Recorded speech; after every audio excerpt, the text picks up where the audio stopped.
Hi everyone, so you know me, I like to know where things come from, how they are made, if they are ethical and if they are quality and if they're going to last. Spending thousands of rands on hair extensions is obviously a big investment, so what is the right thing to do? I decided let me give you, the end user like me, a little bit of insight into what you need to know and what kind of tests you can do to get the best product. So I thought let me speak to some stylists and some people who've had extensions put in before, and let's find the best quality hair extensions that are actually going to last you and be a good investment, that are not going to damage your hair. You can spend 1,500 rand, but I'm telling you, because I've been through it, it's going to last you a month and a half. Why?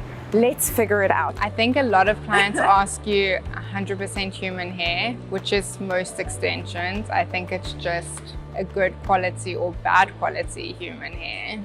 If you want to just give that a smell, you can smell it's like doll's hair. It's got that Barbie doll. Yes. Good quality hair doesn't smell like anything. For clients, they think Remy means real or fake, but Remy is how the hair is collected. So we know with the brand that we use that it's collected in a ponytail and all the cuticles are lying in one direction. So you did know to look for Remy hair?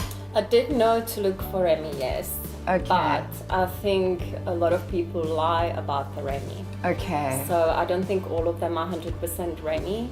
And definitely it can't be, because I mean I did buy 100% Remy and it definitely wasn't. Cuticle intact hair, it means that the cuticles are actually attached, and sometimes where they aren't, the hair's actually been taken. It hasn't actually been cut or ethically sourced, so it's been given by suppliers where the cuticles aren't all running in the same directions.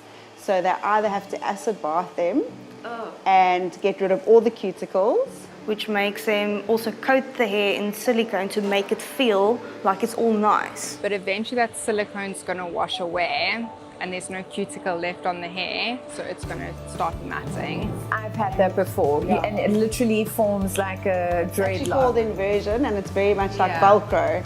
And the more you try and brush it, the more it actually knots your own hair. So you put them in for 2 weeks, so you're paying 2,500 rand.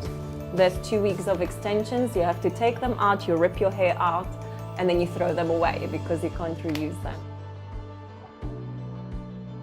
And that's the difference between Remy hair 100% human and hair that says 100% human and looks really soft, and then after 2 weeks it's inverting. How they collect the hair, either from a salon floor. I think you can collect, I know would be a temple, so I think they can just take hair off the floor that's been shaved. I heard that, it's Yeah, crazy. which I don't know if that's also so ethical. Double drawn hair is generally where you get all of the same length. So if you're buying 16 inches, that generally all of the hair that's in that bundle is actually 16 inches. That's good hair. If you slide the hair over, this is a cheaper brand out there, you can literally start seeing the hair coming out. The Yes, yeah. shorter hair, you can see that's happening. Yes. So that is definitely not the 20 No, 'cause inches you're that not even I've paid halfway. for. They collect the hair and say it's like 50 grams worth of hair, 150 grams of hair. But then it's like all the shorter hairs they put in to make it weigh the same. So it means it can either be where they cut it off to make it look thicker. And so it gives you the weight, but if you hold it up to the air, you'll see that those ends are very, very scraggly. My preferred brand in the salon, you'll see, is very much thicker from root to tail. With some of the extensions, I found my hair just wasn't growing. And currently with the extensions that I have in now, it feels like my hair is finally growing. We like using tapes that are rounded on the edges, and then also we like slightly wider so that you can place better. And the ones that we use are also very thin, so they're very much undetectable. It's easy to apply and very easy to remove as well. We prefer to use Chinese hair, for example, because Chinese hair is actually very thick in the diameter, so it can undergo the chemical processes better, and the actual hair is healthier. A company that we use has had a relationship for like 30 years, and it's gone from one generation down to the next. It is done ethically because they pay for the hair, so it's basically someone's job. Yeah. It's not slave labor or anything like that, and they actually look after their families with that amount of money that they get paid. Question comes in, okay, well, why is it 8,000 rand?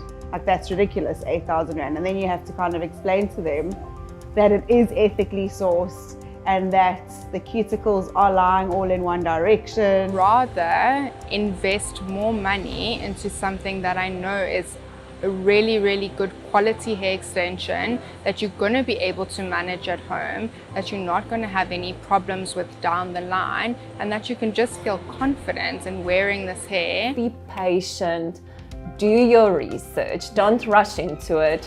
Read up as much as you can and really do the testing of the hair. After a whole day of interviewing numerous stylists and end users, it's clear to me that there are certain questions that you need to ask in order to get hair extensions that first of all are good quality and going to last you, and also are ethically sourced. So some of the terms that you need to ask are, is it Remy hair? Remember that Remy hair is the way in which the hair is collected, which is in a ponytail, intact, with all the cuticles facing the same way. The other thing that you need to look out for is the cuticle intact. Have they done any process to remove the cuticles? If there's a silicone finish to it, then you know something's been done and it's not trustworthy. Ask if it's double drawn hair. You want the length of the hair to be the same as much as possible on top all the way down to the bottom. And the ethically sourced part is important. First of all, Chinese hair is very good quality hair. It's really thick, the cuticle quality is amazing, and it lasts a really long time. Second of all, the women that they source the hair from, this is their job. They get paid a fair exchange price, and that price then feeds their families. So those are my tips. I hope that you find the hair extensions that work for you. Remember that a good investment in a good product that is ethically sourced is always better than spending a small amount of money over and over again. It's going to cost you a lot more in the long run. Good luck.